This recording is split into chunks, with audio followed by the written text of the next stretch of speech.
Hey guys, it's Gabriel Brown here, and I want to give you a tip on how to start a business in 2020.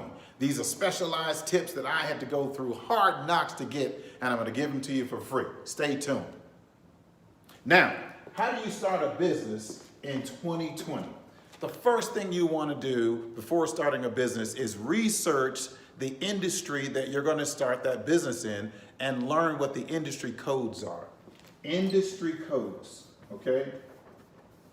Now I'm going to tell you why these are important.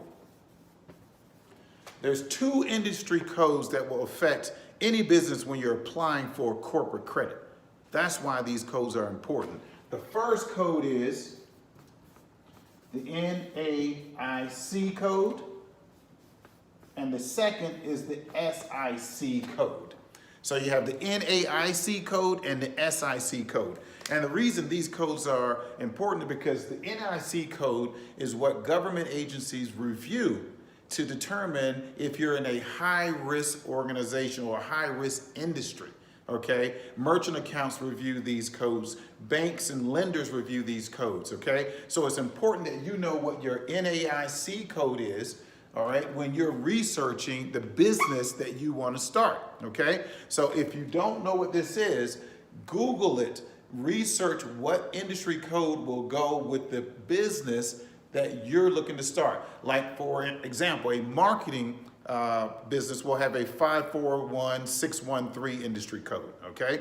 And that's important because when you research marketing, that industry code will tell you how much money is generated, how much revenue is generated in that industry.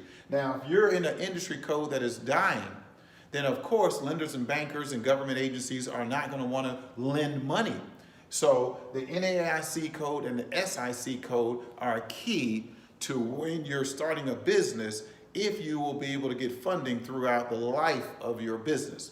The next thing you want to understand is once you get those two codes dialed in, all right, you want to research the best industry to use for your corporate name, all right? You don't want to use a high-risk corporate name because when bankers and lenders and government agencies review your corporate name, it tells them about your business. In a nutshell, it kind of tells them about your business, okay? So you want to pick a corporate name that is one of those kinds of businesses that all lenders and bankers typically would like to loan money to, like a marketing company, a consulting company, okay? Corporate lenders don't like to lend money to real estate companies, investment companies. They consider them high risk. So you want to pick an industry and a name of your business, your corporate name, that does not suggest it's in a high-risk industry. And then if you are going to do business in a high-risk industry, you then want a DBA, do business as, okay, the name of the high-risk industry that you're going to be operating in. For instance, if you're going to do, let's say, credit repair, all right, you would not want to name your corporate name for your credit repair company. You wouldn't want to have credit repair in the name, okay?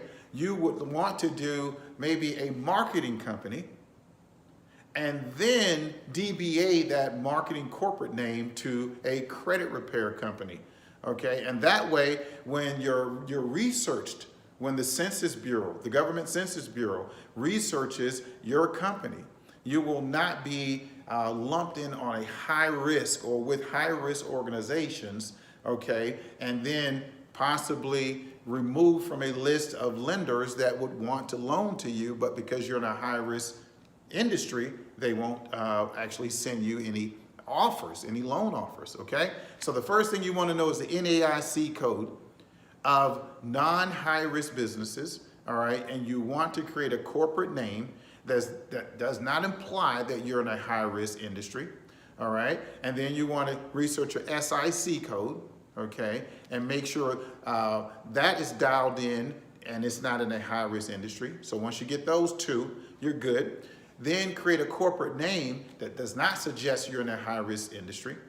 And then get a DBA for that corporate name to use for the high-risk industry sectors you may be operating in as far as your business goes. But that's the way you want to set it up, okay? Now, I'm not an accountant or attorney or a financial planner, but these are things that are my opinion that I've learned from doing business, helping people build their business. I'm a business launch strategist. I mentor and I coach people on these actual subjects, okay? And these are things that I also learned from being in business myself. It was hard knocks. Some of the mistakes I made, I wish I hadn't, but some things I got right just by serendipity. I just got them right, okay? So you wanna make sure you do the research on your NAIC code, your SIC code.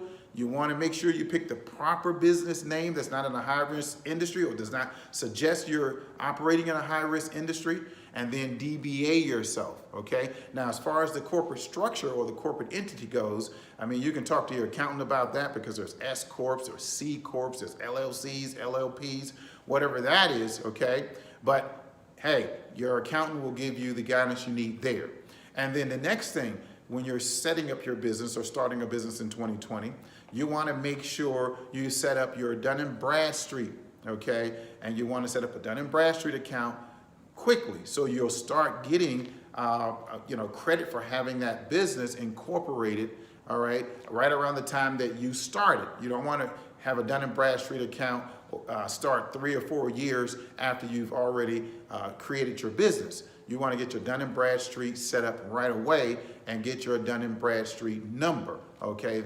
All right, because as soon as you can get your D&B number, you can start applying for credit, okay? Now, there's 2 other business credit providers. There's an Experian business number, okay, for business credit. So, and then there is a Equifax, okay, bureau for business credit. So you want to register your company with Equifax, Experian, and Dun & Bradstreet business credit bureaus, okay? So now you have the NAIC code, the SIC code, you got your corporate name, you got your DBA, okay? Now the next thing is you want to make sure you keep all your corporate docs, all right? You're most likely going to have a corporate charter to go with your business. You're going to have an operating agreement. Now the operating agreement is important because, one, the operating agreement says that you or whoever your officers that you pick or select, what activities they can conduct on behalf of the business. But the number one thing that I like about the operating agreement is it states who can borrow money on behalf of the business and how much money they can borrow. Most banks, lenders, and credit issuers will ask you for your operating agreement.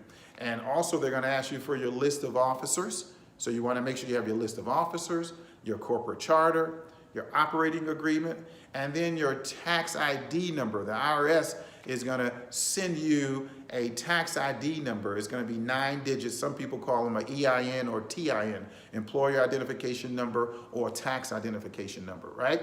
You're going to get that from the IRS. You want to get that right away, all right, because that starts the seasoning of your business. That is like the birth date of your business. The date you started it, okay, that is your inception date, and then the date that your tax ID number was issued, okay, that is also like a second birthday for the business. Some companies or some bankers or lenders look at your inception date with the state that you started the business in, and some look at when you actually got your tax ID number. But another important thing that many of us miss when it comes to incorporating a business is when you're applying for corporate credit, some bankers and lenders are a little smarter now because they know that you can get a seasoned corp, which is a corporation that you purchase from someone that it has 2, 3, 5, 10 years seasoning, meaning it was created, its inception date was many years ago, right? Instead of you starting a fresh corporation where your inception date is today or the date that you started it, right?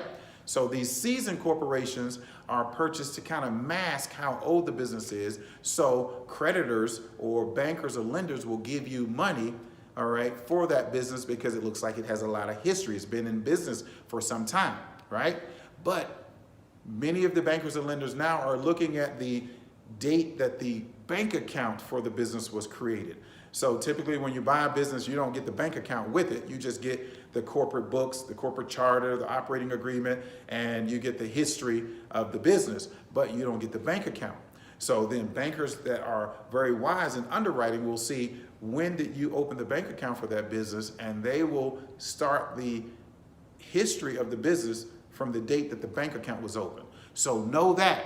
all right, quickly open your bank account for your business, all right? Because there's 3 birthdays that people are looking at the business: the incorporation date, all right, then the date that the IRS issued the tax ID number or the EIN number, the tax ID or employee identification number, and then the date that the actual bank account was open for the business, all right? So these are the little nuances that most people that start businesses aren't aware of. So you need to be aware of those in 2020.